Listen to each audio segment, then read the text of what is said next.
కార్వాన్ నియోజకవర్గంలో ఏర్పడినటువంటి కార్యకర్తల సమావేశానికి ముఖ్య అతిథిగా విచ్చేసినటువంటి శ్రీధర్ గౌడ్ గారికి ముందుగా కాన్స్టిట్యూన్సీ తరపు నుంచి కార్యకర్తల తరపు నుంచి మీ అందరికీ స్వాగతం. పార్టీలో పనిచేసిన ప్రతి కార్యకర్తకు న్యాయం జరగాలంటే ఇక్కడ కార్యకర్తల యొక్క మనోభావాలను వాళ్ళు కష్టపడుతున్న యొక్క కష్టత్వాన్ని మీరు గాంధీభవన్లో నిలదీయాలి. ఇప్పుడే మీరు సోదరులు చెప్పారు. ఫర్ ఎగ్జాంపుల్ మిత్ర కృష్ణ నేను ఒక 30 ఏళ్ళ సంది గుర్తుపడతా. ఆయన ఎన్ని పార్టీని మాట్లాడారు. ఈ ఫోటో ఫినిషింగ్ లీడర్లకు మీకు ప్రాతినిధ్యం ఇవ్వకండి, ప్రిఫరెన్స్ ఇవ్వకండి. గాంధీభవన్లో ప్రజల్లో తిరిగే వాళ్ళకు ప్రిఫరెన్స్ ఇవ్వండి. అటువంటి కార్యకర్తలకు న్యాయం జరిగేట్టుగా మీరు ఆలోచన చేయండి. ఇప్పుడు కృష్ణను పీఆర్పీ పార్టీ నుంచి తెచ్చింది మేమే. రఘుపాల్ రెడ్డి, చంటి బాబు, శేఖర్ బాబు, ఈ బాబులంతా ఎప్పుడు వచ్చారో మాకు తెలుసు. కానీ ప్రజల లోపల ఈ పబ్లిక్లో కార్యకర్తలు కష్టపడుతున్నారు. వీళ్ళని గుర్తించి మనం ఏం చేయాలా? Old city, Hyderabad old city విషయానికి వస్తే ఇక్కడ మనం ఒక కార్పొరేటర్ కూడా గెలవలేని పరిస్థితి. ఎందుకు? గతంలో మన పార్టీ వల్ల మీరు ఓల్డ్ సిటీ లీడర్ కాబట్టి ఓల్డ్ సిటీలో ఉన్న స్థితిగతులన్నీ మీకు తెలుసు. ప్రాక్టికల్గా డైరెక్ట్ ఇండైరెక్ట్ కూడా మీరు చాలా దగ్గర నుంచి విషయం. भाई साहब 25 साल से दोस्तानी है हमारा. ग्रेटर हैदराबाद शू पर्चा साहब के बारे में जनरल सेक्रेटरी करे हमने. तो गौड साहब మీరు ఇది గుర్తించండి.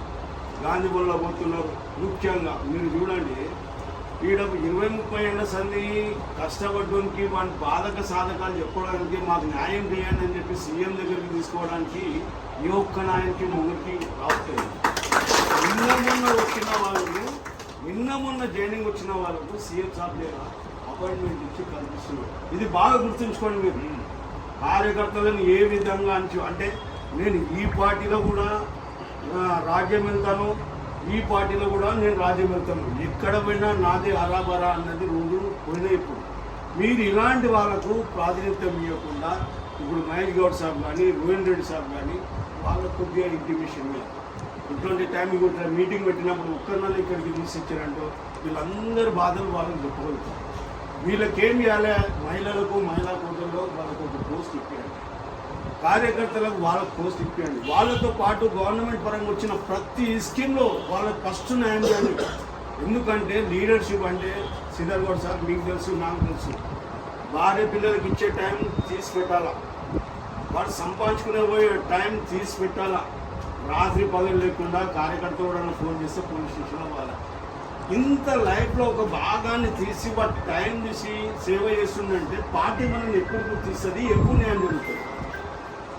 ఇప్పుడు ఉస్మాన్ భాయ్ ఉన్నాడు. ఉస్మాన్ భాయ్ ఖాళీ ఎలక్షన్లు అడే కాదు, సాల్కు 12 మహిళలు అడేనా ఏమైనా. మనం ఈ విధంగా మనకు కార్యకర్తలను గుర్తించాలి. ఇలాంటి వాళ్ళకు న్యాయం జరగాలి. ఇలాంటి వాళ్ళకి న్యాయం చేస్తే వీళ్ళతో పాటు 10 మందికి న్యాయం జరుగుతుంది. అది మనం గుర్తించాలి. గౌడ్ సాబ్ ఇప్పుడు మహేష్ గౌడ్ సాబ్కు మీరు ఏంటి అని అంటే ఈ ఆర్టిఫిషియల్ ఫోటో ఫినిషింగ్ లీడర్లను పక్కకు పెట్టండి. ప్రజల్లో తిరిగే వాళ్ళను, కష్టపడే వాళ్ళను, జెండా వాళ్ళను పెట్టండి. అది మీరు దృష్టికి తీసుకెళ్ళండి. ఇంకోటి ఫర్దర్ మీటింగ్ తుక్కగూడ విషయంలో మీరు చెప్పిన సెషన్ బాగానే ఉంది. పాసుల సౌకర్యం అక్కడ కూడా రాజకీయాలు ఉన్నాయి.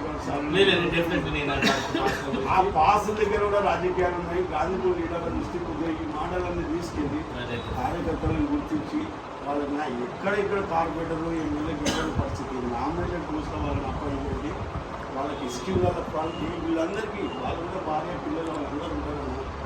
ఎన్నో వస్తున్నారంటే వాళ్ళని గుర్తించి వాళ్ళకి న్యాయం చేయాలి. ధన్యవాదాలు.